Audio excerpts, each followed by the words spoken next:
नमस्कार। ये देखिए कौन सा नाश्ता बना है, कौन सा पकौड़ी है। पहचान गए? नहीं पहचान पाएंगे आप।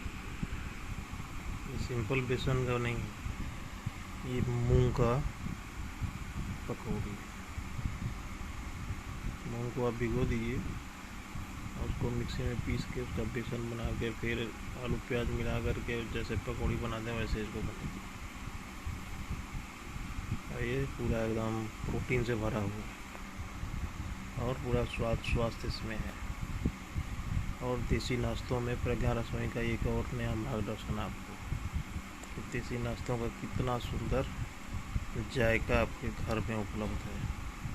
इसको आप खुद बनाइए, खुद खाइए, लोगों को भी खिलाइए, उनके भागी बनिए और जीवन का आनंद माधुर और मस्ती लेते हुए हम लोग परम वैभव के शिखर पे पहुँचते रहें।